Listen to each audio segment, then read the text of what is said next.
Hello students, my name is Dr. Karen Malvo and I am a member of the Port City chapter of the Links Incorporated. Today I'll be reading a book named The Boy Who Harnessed the Wind. The authors of the book are William Campwampa and Brian Dealer. The illustrator, who is a person that draws the pictures for the book, is Elizabeth Zunon. This book was written about 9 years ago and is the true story of William Campwamba's life as a 14-year-old boy in Malawi. Malawi is a country in the southeast portion of Africa, and it is about the great idea and the determination that he had to light up his home and inspire the world. Let's read The Boy Who Harnessed the Wind.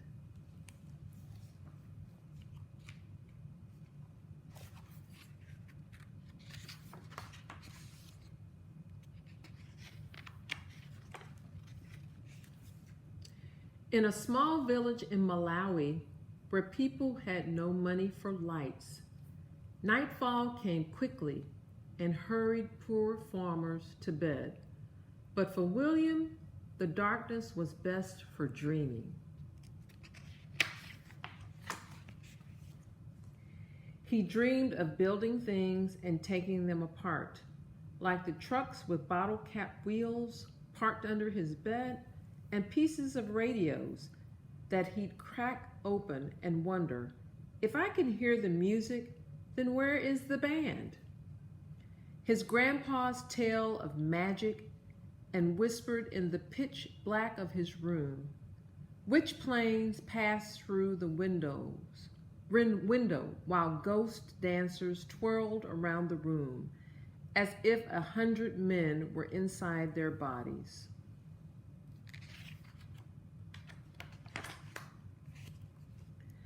At dawn in the fields, William scanned the maze rows for magical beings, then wondered as a truck rumbled past, how does its engine make it go?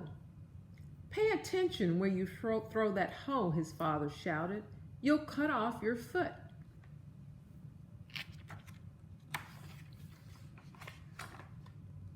For all its power over dancers and flying things, magic could not bring the rain.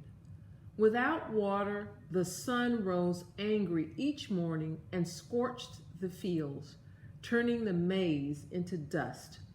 Without food, Malawi began to starve.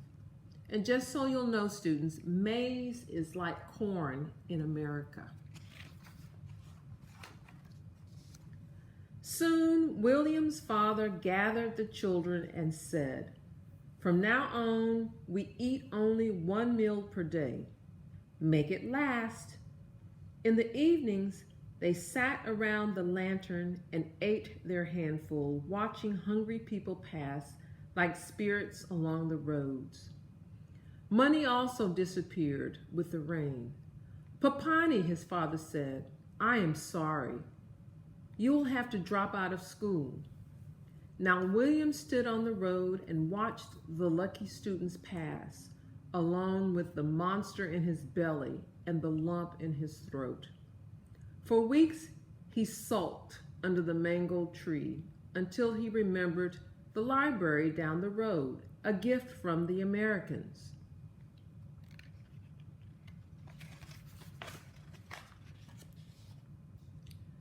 He found science books filled with brilliant pictures.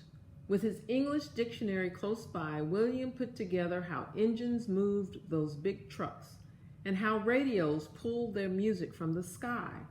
But the greatest picture of all was a machine taller than the tallest tree with blades like a fan. A giant pinwheel? Something to catch magic? Slowly he built the sentences. Windmills can produce electricity and pump water. He closed his eyes and saw a windmill outside his home, pulling electricity from the breeze and bringing light to the dark valley.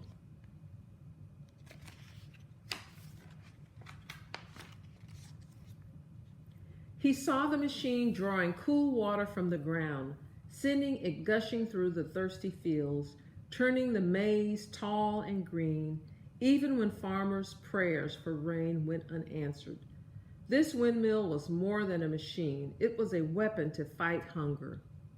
Magetse I Mfepo, he whispered. I will build electric wind.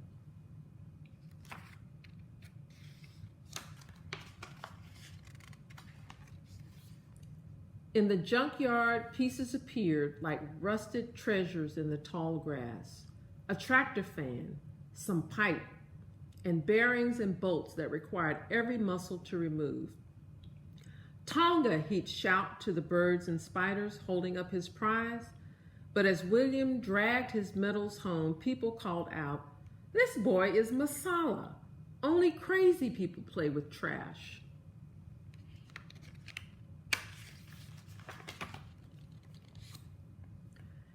After many weeks, William arranged his pieces in the dirt, a broken bicycle, rusted bottle caps, and plastic pipe, even a small generator that powered a headlight on a bike. For 3 days, he bolted, banged, and tinkered while chickens squawked and dogs barked, and neighbors shook their heads saying, "What's Masala doing now?"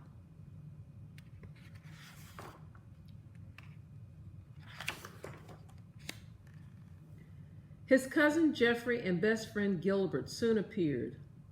"Muli Bawanji," they greeted. "Can we help with electric wind?" "Grab your pangas and follow me," he said, and took them into the forest. Together they swung their sharp blades into the trunks of blue gum trees, then hammered them together to make the tower. Standing atop, William shouted, "Bring it up," while the boys tugged and heaved. A crowd gathered below and gazed at the strange machine that now leaned and wobbled like a clumsy giraffe. Some giggled, others teased, but William waited for the wind.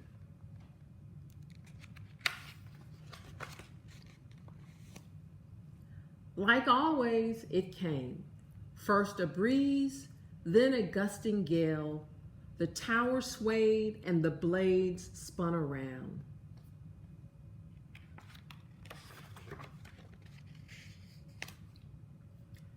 With sore hands, once slowed by hunger and darkness, William connected wires to a small bulb which flickered at the first, then surged as bright as the sun. "Tonga," he shouted, "I have made electric wind."